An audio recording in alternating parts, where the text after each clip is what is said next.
ओम अखंडानंद संबोधो वंदनाद् यस्य जायते गोविंदं तमहं वंदे चिदानंदतनुं गुरुं शंकरं शंकराचार्यं केशवं बादरायणं सूत्रभाष्यकृतौ वंदे भगवन्तौ पुनः पुनः।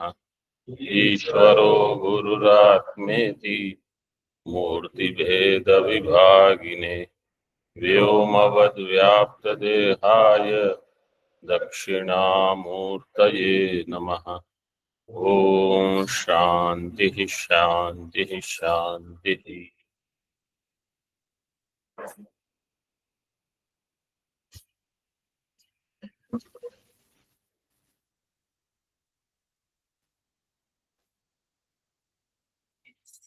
सर्व वेदांत सिद्धांत सार संग्रह में 123 श्लोक तक हो चुके हैं। 124 देखिए। अंत में हमने देखा ब्रह्मविद सहवासः छायेव सर्वदा वासो ब्रह्मविद भी सह स्थिति। ब्रह्मज्ञानी के साथ रहना, उनसे सीखना,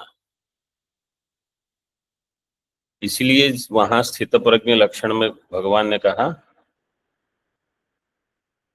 मतलब प्रश्न अर्जुन का क्या था, स्थित प्रज्ञस्य का भाषा समाधिस्थस्य केशव स्थितधि किम प्रभाषेत किम आसीत किम व्रजेत। तो ये सब पूछने की क्या आवश्यकता है। स्थितधि किम प्रभाषेत, तो वो कैसे अपना व्याख्यान करता है। किम आसीत, किसमें स्थित रहता है। व्रजेत किम, कैसे वो व्यवहार करता है। तो इसलिए ये दिया गया है ब्रह्मविद सहवास। आगे देखिए, ज्ञान निष्ठा। यद्यदुक्तं ज्ञान शास्त्रे श्रवणादिक्रमेषु यः निरतः कर्मधीहीनः ज्ञाननिष्ठः स एव हि।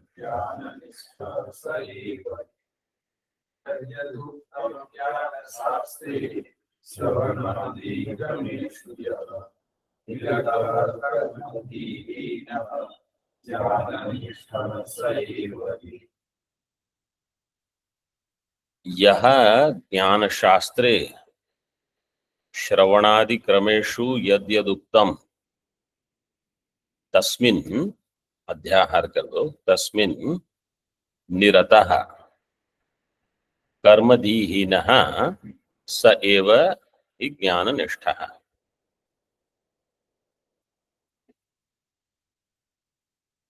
यह जो साधक ज्ञान शास्त्र में श्रवणादि क्रम से जो जो बताया गया है, ज्ञान शास्त्र में का अर्थ है वेदांत में। वेदांत में श्रवणादि क्रम से श्रवण मनन निधिध्यासन जो बताए गए हैं, यद्यद उत्तम, जो जो बताया है, तस्मिन निरतः, इन सब में जो रत रहता है, और कर्मधी ही न, उसको कर्म में कोई विशेष बुद्धि नहीं रही। कर्मधीहीन का अर्थ ये नहीं है कि कुछ कर्म नहीं करेगा, कर्म में महत्व बुद्धि उसकी नहीं है। कुछ ना कुछ तो कर्म सबको करने पड़ेंगे, कुछ सेवा कर्म है, अथवा कहीं आपको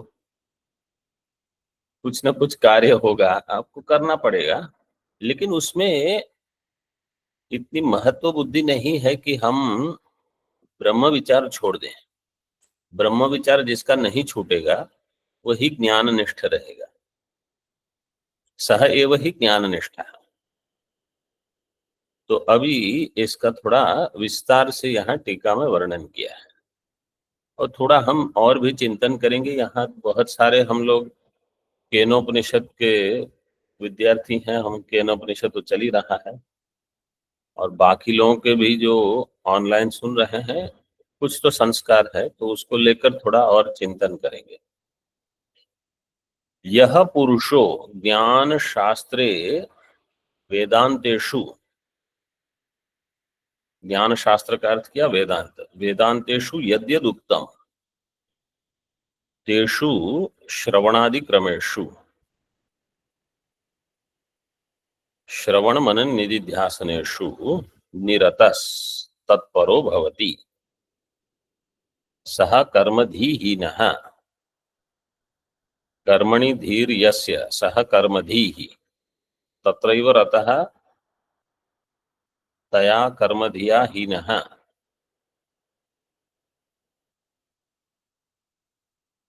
कर्मधी के बिना जो रहता है कर्मधी हीनः का अर्थ है सर्वकर्म सन्यासी, न इंद्रियार्थेषु न कर्मसु अनुषज्यते सह एव ज्ञान निष्ठः।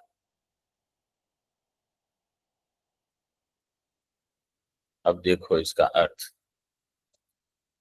ज्ञान शास्त्र का अर्थ किया वेदांतेषु, क्योंकि यहाँ ज्ञान से ब्रह्मात्म ऐक्य ज्ञान को लेना है। बाकी सब में ज्ञान तो होगा, आप मीमांसा शास्त्र पढ़ो कुछ ज्ञान होगा, व्याकरण पढ़ो, न्याय पढ़ो, लेकिन यहाँ ज्ञान का अर्थ है मेरे ब्रह्मत्व का ज्ञान। इस ज्ञान का जो शास्त्र प्रतिपादन करेगा उसको यहाँ कहा ज्ञान शास्त्र।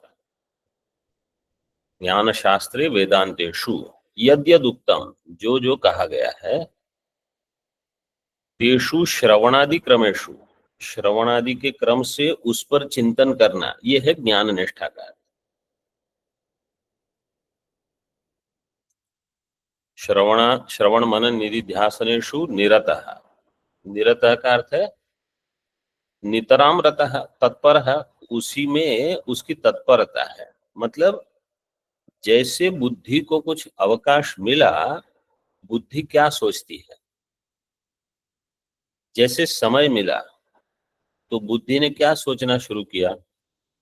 तो अगर वो वेदांत शास्त्र में हमने जो अध्ययन किया है उसका चिंतन आरंभ कर देते हैं हम, अथवा बुद्धि ऐसे अपने आप ही आरंभ कर देती है, उसका अर्थ हो गया एक ज्ञान की निष्ठा है।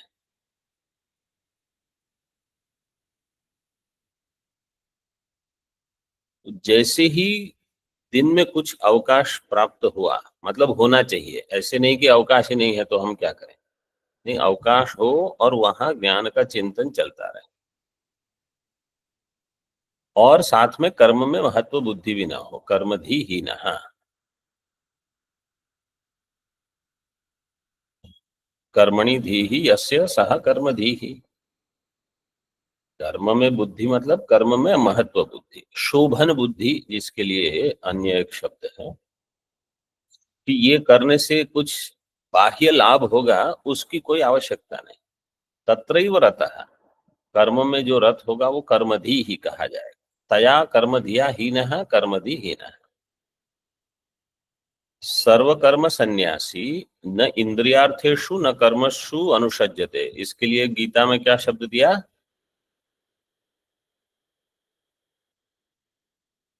यदा हि नेन्द्रियार्थेषु न कर्मसु अनुषज्यते सर्वकर्म सन्यासी योगारूढ़।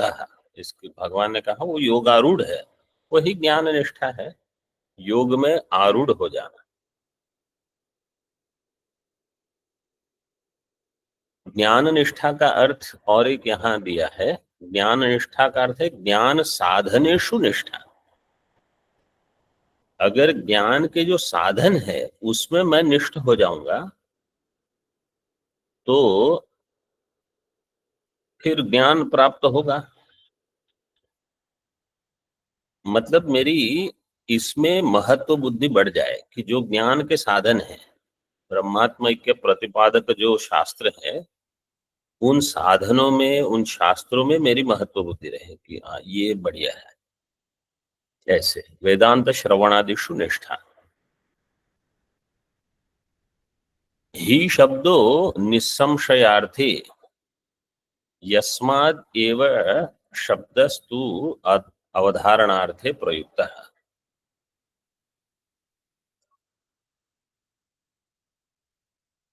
ही शब्दो निस्संशयार्थे। ही शब्द किसके लिए है?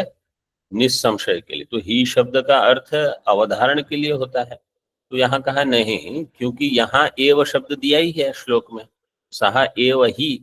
तो ही का अर्थ भी अगर अवधारण करोगे और एव का तो अवधारण अर्थ होता ही है, इसलिए ही शब्द का अर्थ यहाँ निस्संशय अर्थ में लेना है, निस्संशयार्थे।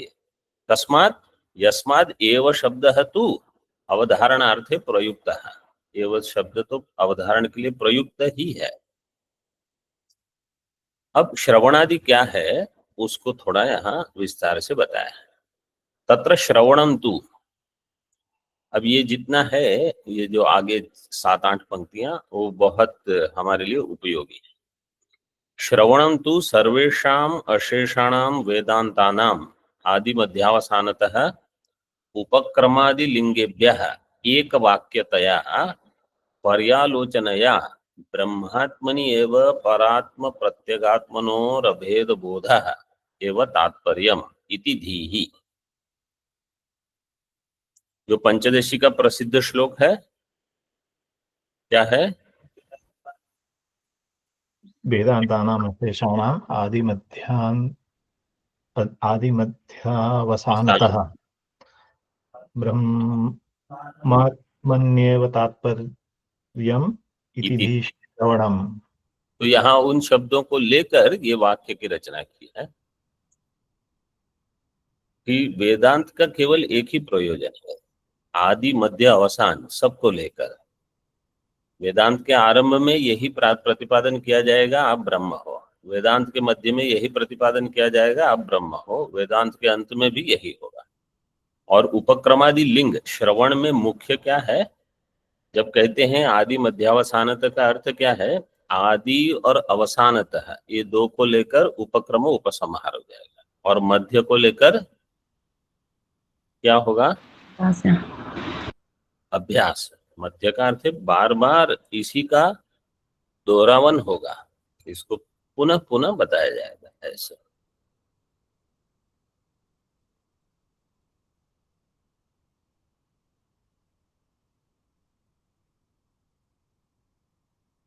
उपक्रमादि लिंगेभ्यः एक वाक्यतया, और इन सब में एक वाक्यता, मतलब कोई वाक्य भेद नहीं होना चाहिए। वाक्य भेद कैसे?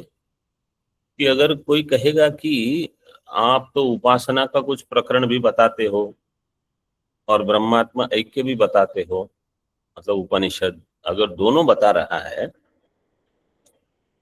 तो इसमें उपासना करनी है कि ब्रह्म से ऐक्य करना है।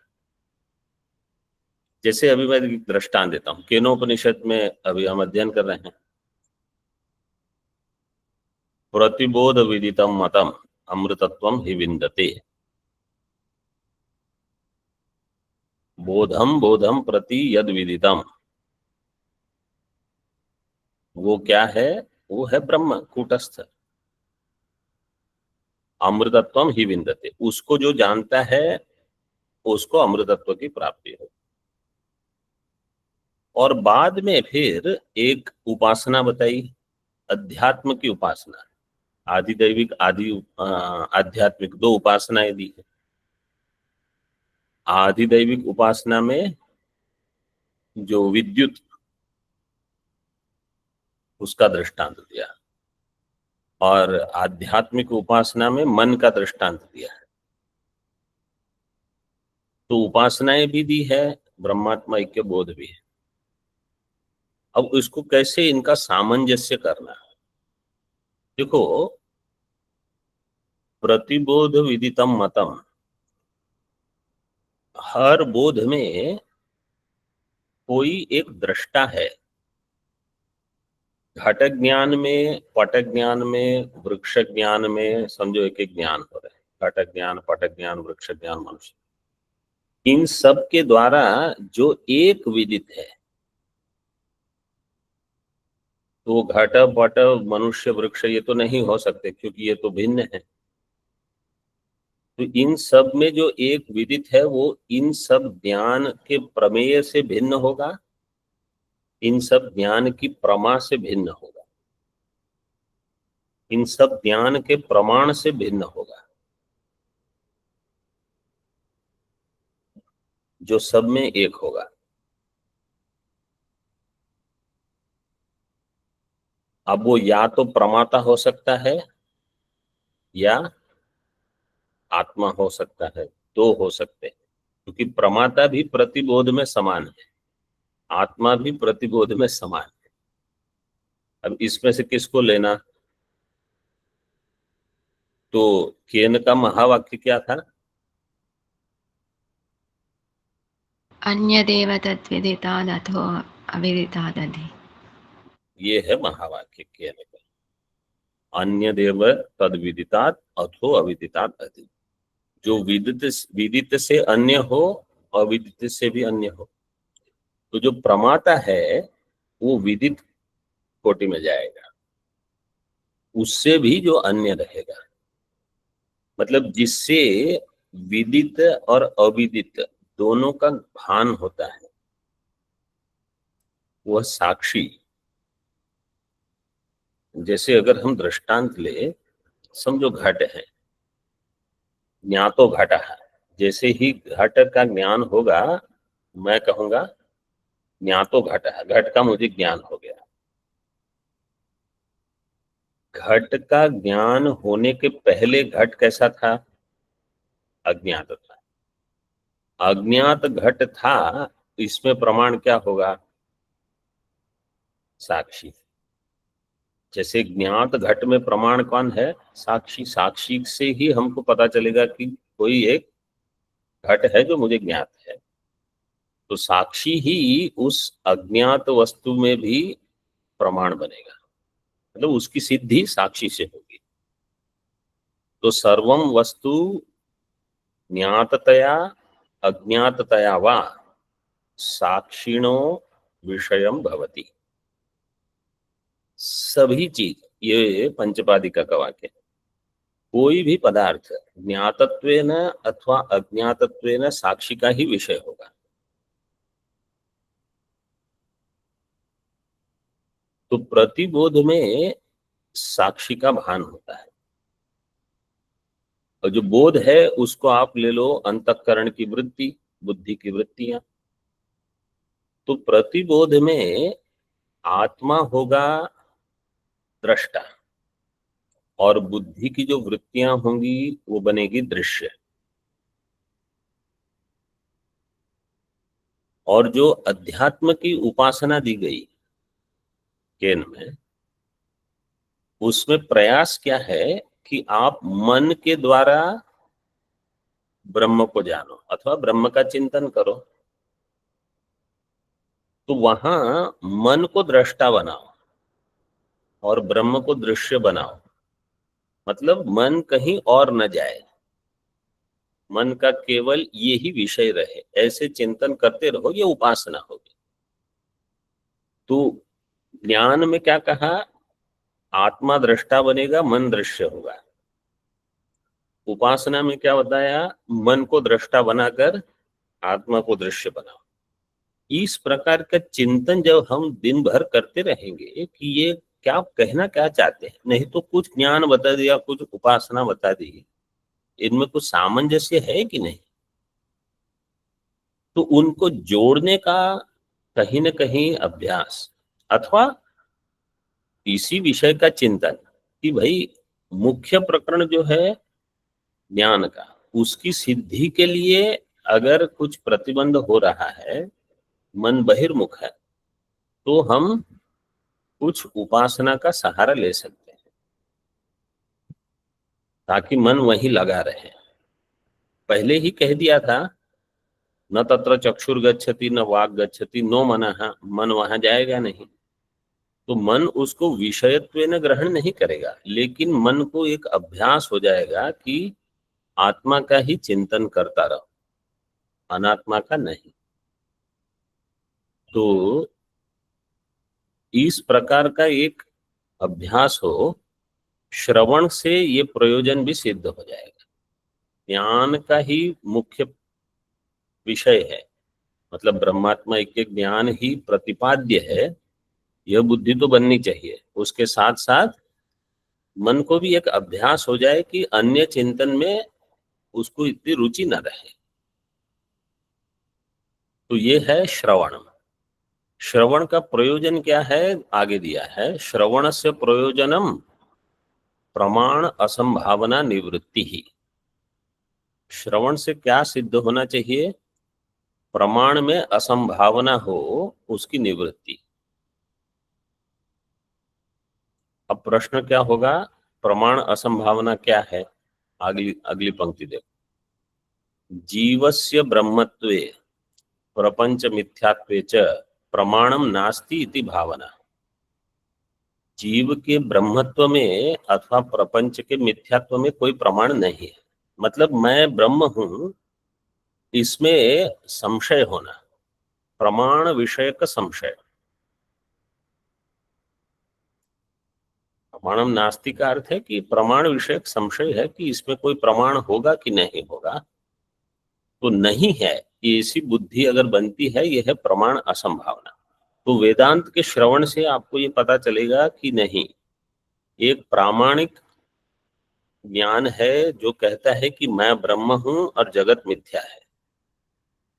श्रवण से ये बुद्धि बननी चाहिए कि प्रपंच के मिथ्यात्व में प्रमाण है, मेरे ब्रह्मत्व में प्रमाण है, वो है वेदांत। श्रवण से ये बुद्धि दृढ़ हो जाए, इसका अर्थ क्या होगा, प्रमाण असंभावना की निवृत्ति हो गई।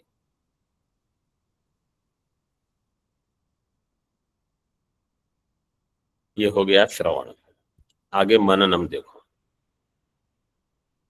मननं तु तस्य षड्विधलिंग तात्पर्य पूर्वक श्रुतस्य भूम लक्षणस्य अद्वितीयस्य ब्रह्मणो वेदांता विरोधिनीभिर युक्तिभिर नैरंतर्येणानुचिंतनम।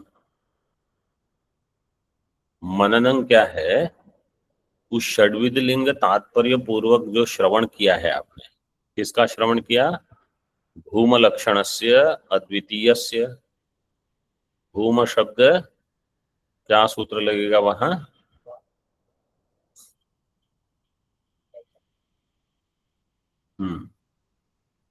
बहोर लोपो भूच बहो, और ईमनिच प्रत्यय से भूमन शब्द बनेगा प्रातिपदिक।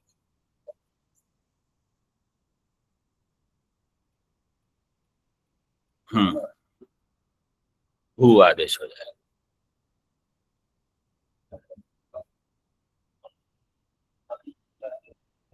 पहले ईमनिच करेंगे।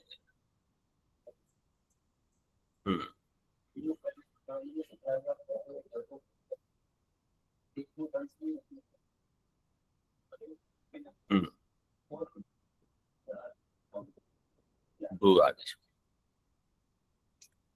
भूम लक्षण से अद्वितीय, ये जो भूम लक्षण है ब्रह्म, वेदांत की अविरोधी युक्ति, वेदांत अविरोधिनी भी ही युक्ति भी ही नैरंतर्यण अनुचिंतनम। नैरंतर्यण अनुचिंतन का अर्थ है कि जैसे हमने कहा, बुद्धि को कुछ अगर कार्य दिया गया है कि आपको ये करना है वो कर, तो वहां बुद्धि लगानी पड़ेगी। लेकिन जैसे ही अवकाश मिला तो ये अनुचिंतन हो जाता है। और इसकी परीक्षा ये होगी कि जैसे हम सो के उठते हैं तो हमारे विचारों का आरंभ कहाँ से होता है, तो सीधे ही अगर हमने ब्रह्म चिंतन से आरंभ किया, चलो एक अवस्था पूरी हो गई सुषुप्ति, अब हम आए हैं जागृत अवस्था में। जागृत अवस्था में क्या चलेगा, अथवा जैसे समझो केनोपनिषद का भी विचार चल रहा है, दृग दृश्य विवेक है, इसमें एक दृष्टा है, इसमें दृश्य क्या क्या हो सकते हैं। जैसे प्रश्न पहले क्या था छात्र का, केनेशितम पतति प्रेषितम मनः, और इंद्रियां केन प्राण प्रथम प्रैतियुक्तः केनेशिताम वाचम इमाम वदन्ति। तो एक है ये इंद्रियां और मन है, और उनके हैं विषय, बाह्य विषय जो रहेंगे। तो जो शिष्य है उसको बाह्य विषय के बारे में कोई रुचि नहीं है, कि क्या विषय है, कैसे उत्पन्न हुए, छोड़ो उसको। ये इंद्रियां जो हैं, ये इंद्रियां कैसे उत्पन्न हुई, इनका कार्य क्या है, इनके देवता कौन है, उसको कोई जानना नहीं। उसकी वो जिज्ञासा भी पूरी हो गई। ये अपंचीकृत पंच महाभूत के सत्वांश से हैं, ये रजस अंश है, ये पंच महाभूत के सत्वांश मिलित से अंतःकरण होता है, वो सब हो गया है उनका। इनके क्या देवता है, छोड़ो वो सब। अच्छा, ये अन्न के अति सूक्ष्म अंश से होता है, जैसे छान, वो सब जिसकी हो चुकी है जिज्ञासा। अब इनको प्रश्न न प्रमेय के बारे में है, न इन प्रमाणों के बारे में, न प्रमाता के बारे में। केवल ये जानना है कि इनका कोई प्रेरक है, और अगर है तो उसका स्वरूप क्या है, क्या वो हमसे भिन्न है कि अभिन्न है। मतलब कोई ऐसा प्रेरक है जो वहां कहीं बैठा है, अथवा कोई अंतर्यामी है हमसे भिन्न है, अथवा मेरा ही वो स्वरूप है। ये सब विषयक प्रश्न है। ये अब जैसे ही हम जागृत अवस्था में प्रविष्ट होते हैं और ये चिंतन आरंभ हो जाता है कि हमको तो ये जानना है, तो जिसको ये प्रश्न चिंतित करता है ना, वो ये प्रश्न पूछेगा। बाकी हम लोग सुन लेंगे प्रश्न। जैसे छांदोग्य अथवा मुंडक में जो प्रश्न होता है, वो क्या होता है, किस एक के विज्ञान से सबका विज्ञान होगा। अब हमको कभी ऐसा प्रश्न हुआ है कि कौन सी एक चीज है जिसको जान के मैं सबको जान लूंगा। समझो हमको ये प्रश्न कभी हुआ नहीं, हमने पढ़ लिया प्रश्न, किसी का प्रश्न है और उनको उत्तर चाहिए, तो कभी हम सोचते हैं कि ये प्रश्न मुझे क्यों नहीं हुआ। अगर मैं भी उपनिषद का विद्यार्थी हूं तो हमको ये प्रश्न क्यों नहीं उठ रहा है, हमारे प्रश्न क्यों अन्य अन्य विषयक होते हैं। तो मनन का एक हिस्सा ये भी है कि जो बताया गया है उस पर तो चिंतन करना ही है। अगर हमको ये प्रश्न नहीं हो रहे हैं तो कहाँ कमी कहाँ है। तो भले कोई कहे कि अरे वो तो आख्यायिका है, कुछ बताने के लिए प्रयोजन है, ठीक है, लेकिन ये प्रश्न तो वास्तविक है। प्रश्न की जिज्ञासा तो होनी ही चाहिए। उससे ब्रह्म अनुसंधानम, ब्रह्म चिंतनम आपका बढ़ जाएगा। तो ये जो कहा कि नैरंतर्यण अनुचिंतनम, मतलब किसी भी प्रकार से, प्रश्न के माध्यम से हो, उत्तर के माध्यम से, जैसे अन्य देव तद विदितात् अथो अविदितात् अधि, जो विदित से अन्य है, अविदित से परे है। तो विदित में क्या क्या आ जाएगा, जो जो जागृत और स्वप्न अवस्था का है प्रपंच में अथवा प्रपंच अभिमानी, ये सब विदित में आ जाएंगे।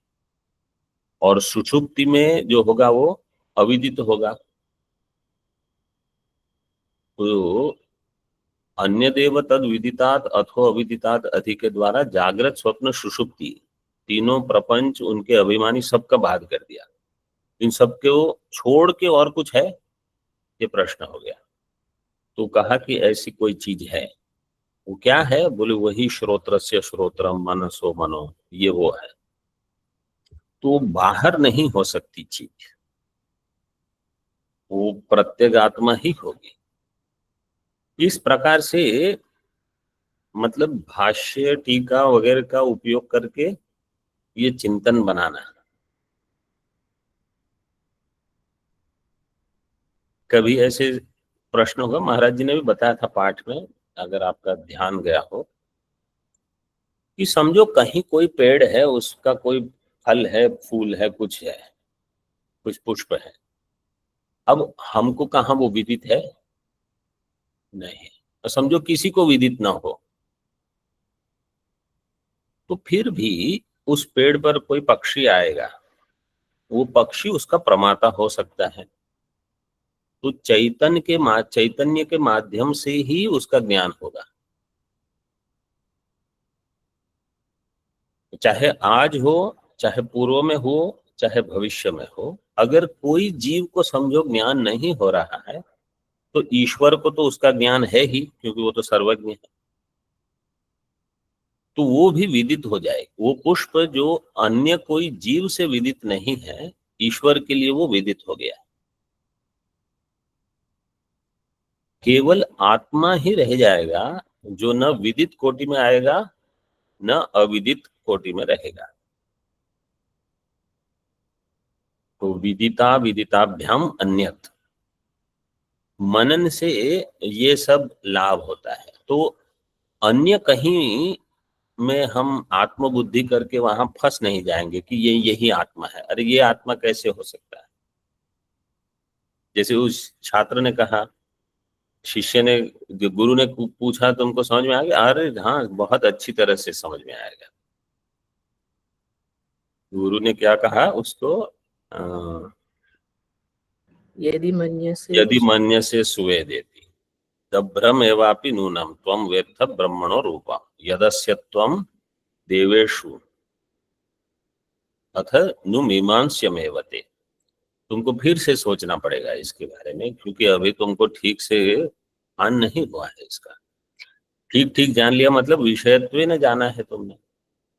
तो फिर वो फिर से सोचता है, फिर आकर कहता है मन्ये विदितम, नहीं आप ठीक से समझ में आया ऐसे। तो ये सब चिंतन है। उसका प्रयोजन क्या है मननम का? तस्य प्रयोजनम प्रमेय असंभावना निवृत्ति ही। प्रमेय असंभावना, प्रमेय असंभावना क्या है?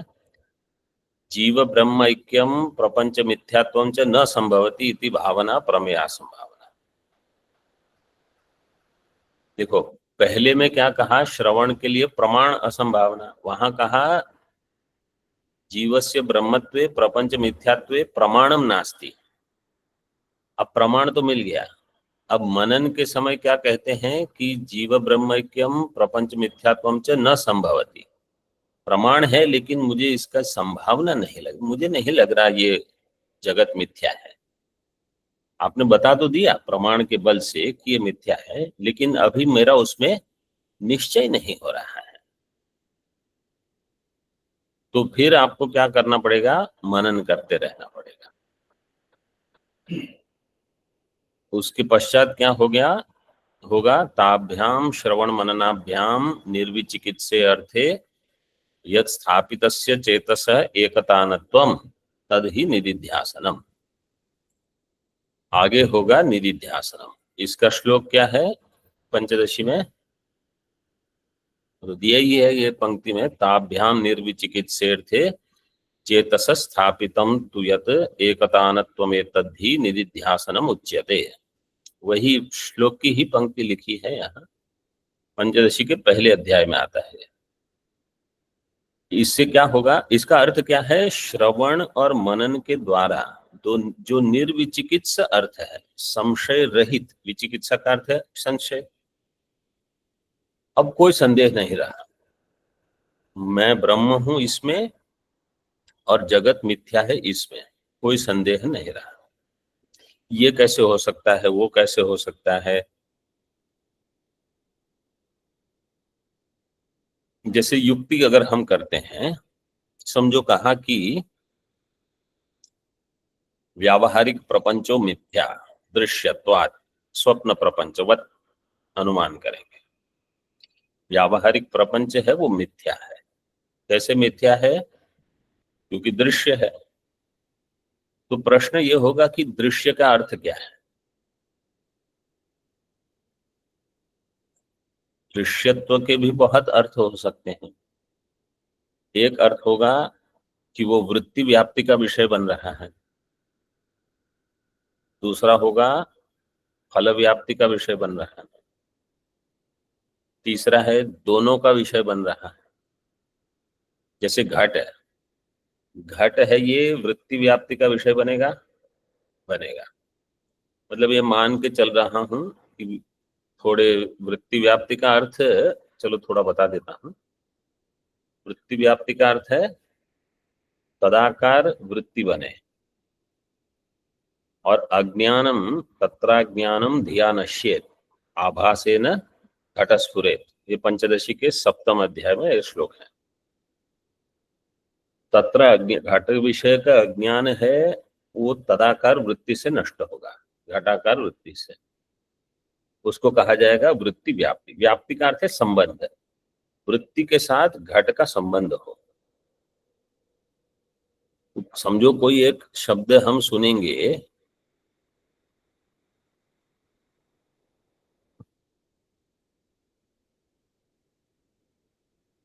मरपट, अब कोई एक शब्द सुना, अब तदाकार वृत्ति ही नहीं हो रही है कि ये क्या है, तो आप सुनते रहो, कोई विषय भान बुद्धि में ही नहीं प्रकट होगा, तो वहां वृत्ति व्याप्ति नहीं हुई।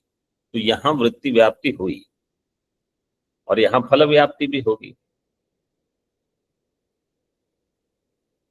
धर्माधर्म, इसमें वृत्ति व्याप्ति होगी, फल व्याप्ति नहीं होगी। फल व्याप्ति क्यों नहीं होगी? क्योंकि फल व्याप्ति के लिए विषय के साथ सन्निकर्ष चाहिए, धर्माधर्म में सन्निकर्ष नहीं होगा। तो अगर आप ये नियम बनाओगे कि दृश्यत्व का अर्थ आप लोगों को समझ में आ रहा है, जो ऑनलाइन सुन रहे हैं ना, सब एकाग्रता से सुनिए, क्योंकि ये विषय थोड़ा ऐसे ही हमने चिंतन के लिए उठाया है, प्रकरण है करके।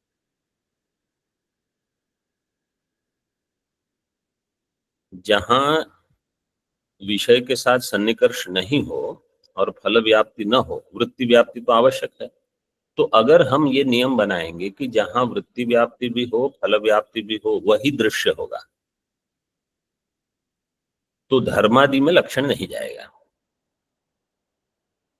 लेकिन वो है तो मिथ्या, तो हमको लक्षण को वहां ले जाना है। इतना समझ में आया सबको?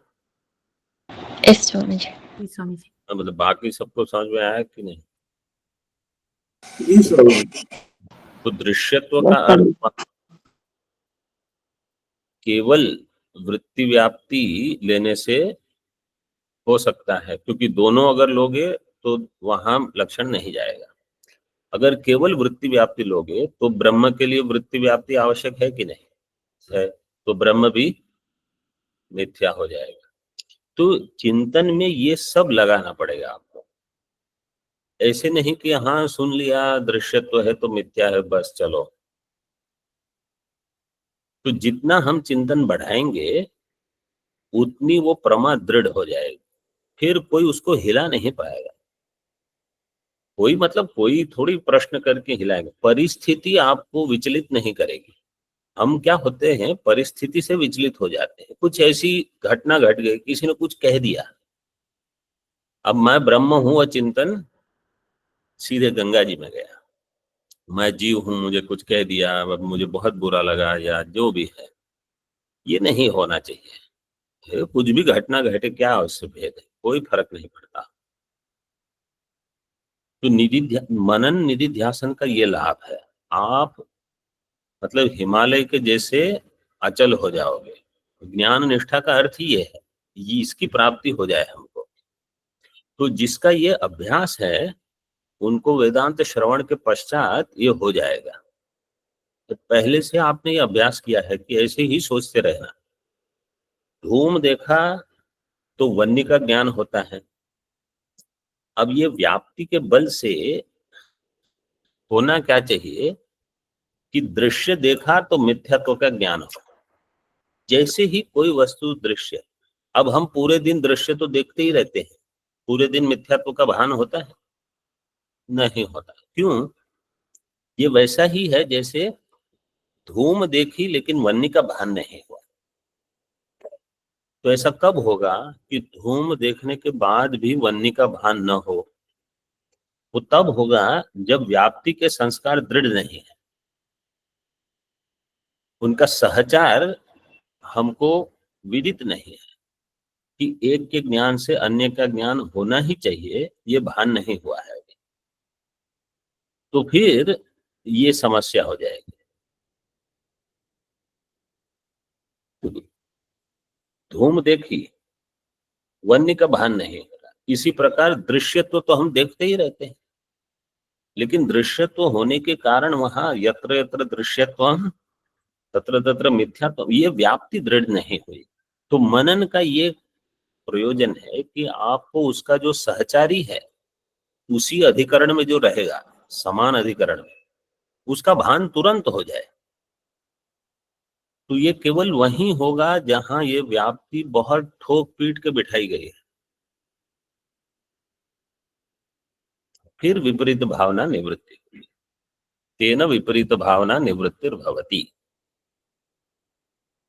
विपरीत भावना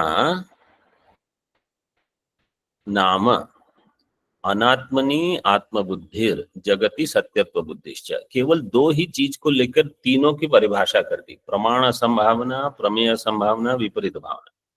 तीनों में एक ही चीज ली है, जीव ब्रह्म ऐक्य और जगत मिथ्यात्व। मतलब मैं ब्रह्म हूं और जगत मिथ्या है। इसमें प्रमाण नहीं होना, ये प्रमाण संभावना। इसमें संशय होना, ये प्रमेय संभावना। और इस विपरीत बुद्धि का बने रहना, ज्ञान भी हुआ, निश्चय भी हुआ, लेकिन बार बार पूर्व संस्कार आते रहते हैं कि जगत सत्य है, कि मैं कर्ता भोक्ता हूं, मेरे कर्म ऐसे हैं, मैं कुछ भोग कर रहा हूं। मतलब मैं एक परिस्थिति से जा रहा हूं और परिस्थितियां कभी अनुकूल होगी, कभी प्रतिकूल। वो तो रामचंद्र जी को भी ऐसी ही रही और भगवान श्री कृष्ण को भी रही, तो हम और आप कौन हैं? परिस्थितियां कभी किसी को अनुकूल होगी ही नहीं। 19-20 का फर्क हो सकता है सब लोगों को, किसी को थोड़ी और अनुकूल हो, किसी को प्रतिकूल हो, लगभग सबको समान रहता है। काल किसी का अच्छा हो, सब ठीक चल रहा है, काल किसी का विपरीत हो, आप चलते चलते गिर जाओगे। बोले ये परिस्थिति कहाँ से आई? वो अगले श्लोक में बताया है ऐसे भी। तो ये सब होते रहना, ये विपरीत भावना की निवृत्ति के लिए चिंतन बहुत आवश्यक है। पंचपादिका विवरण का उदाहरण दिया है, उत्तम ही पंचपादिका विवरणे। वही की पंक्ति है पूरी। असंभावनेति चित्तस्य ब्रह्मात्म परिभावना प्रचय निमित्त तद एकाग्र वृत्ति अयोग्यता उच्यते। असंभावना का अर्थ क्या गया? चित्तस्य ब्रह्मात्म परिभावना प्रचय, प्रचय का अर्थ है उसको इकट्ठा करना, उसका चिंग चयने धातु से जिसको इकट्ठा किया है। किसको? ब्रह्मात्म परिभावना को। चित्त में ब्रह्मात्म परिभावना का इकट्ठा होने का जो निमित्त है, एकाग्र वृत्ति, उसकी अयोग्यता, ये है असंभावना। मतलब ये हो ही नहीं रहा है। समझो अब किसी को कहा आप इन सब चीजों को इकट्ठा करो, और वो सब चीजें बिखरती ही रहती है। आप इकट्ठा करो बिखर जाएगी, आप इकट्ठा करो बिखर जाएगी। तो ये उन्होंने परिभाषा ऐसी दी है, चित्तस्य ब्रह्मात्म परिभावना प्रचय निमित्त तद तद एकाग्र वृत्ति अयोग्यता। मतलब समझो मैं स्थिर होकर अहम ब्रह्मास्मि की वृत्ति बनाने का प्रयास कर, वो होती ही नहीं है, उसको कह दिया असंभावना, अथवा कि जगत मिथ्या है इसमें। और भी कोई, ये तो केवल हम दृष्टांत कि हम श्रवण करने बैठे हैं। तो और एक चिंतन इसमें ले सकते हैं, जैसे अभी दृष्टा और दृश्य है, दृष्टा और दृश्य में संबंध क्या होगा?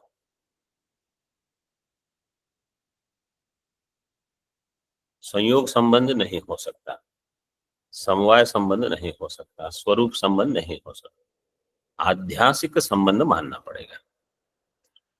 दृष्टा में दृश्य अध्यस्त है,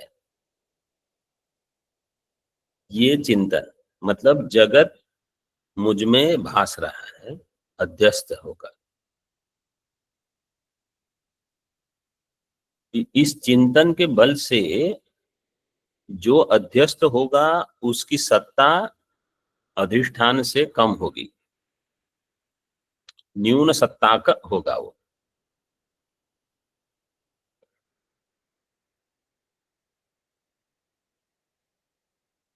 इसके बल से फिर जगत मिथ्यात्व का विचार दृढ़ कर सकते हैं। कभी कभी ऐसा हो सकता है, जैसे अगर आप दृष्टांत दो, सुवर्ण नहीं, लोह पिंड और अग्नि, उनका भी तादात्म्य होता है, अन्योन्य अध्यास, लेकिन वहां तो समान सत्ता है, वहां न्यून सत्ता कहाँ है? अग्नि की जो सत्ता है लोह पिंड की वही सत्ता है। तो योग दर्शन, सांख्य दर्शन, उन्होंने क्या स्वीकार किया? दृष्टा और दृश्य की समान सत्ता होगी। तो फिर हमको उस पर प्रश्न उठाना पड़ेगा कि अब ये प्रश्न है कि समान सत्ता का है कि न्यून सत्ता, दृश्य दृष्टा से न्यून सत्ता। तो ऐसे चिंतन के बल पर फिर जो प्रतिपादन होगा, श्रवण मनन का ये प्रयोजन है, आपको यही चिंतन करना है।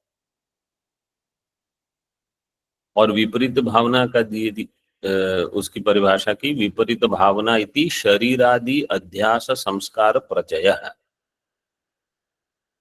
विपरीत भावना है शरीर आदि अध्यास के संस्कार का। शरीर आदि के संस्कार इतने इकट्ठे हो गए हैं कि मैं देह हूं, मैं मनुष्य हूं, मैं भोगता हूं, करता हूं, इनका प्रचय यही विपरीत भावना है। ऐसा लक्षण उन्होंने बनाया है। पंचपादिका पर विवरण टीका है प्रकाशात्मन आचार्य की, उन्होंने ये परिभाषा दी। आज इतना पर्याप्त है। ओम पूर्णमदः पूर्णमिदं पूर्णात् पूर्णमुदच्यते पूर्णस्य पूर्णमादाय पूर्णमेवावशिष्यते।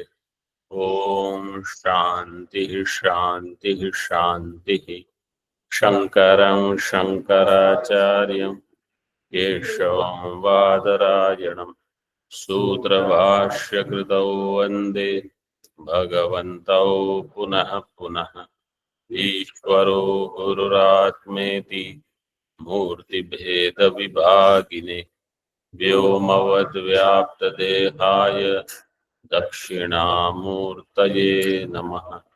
ओम शांति शांति शांति।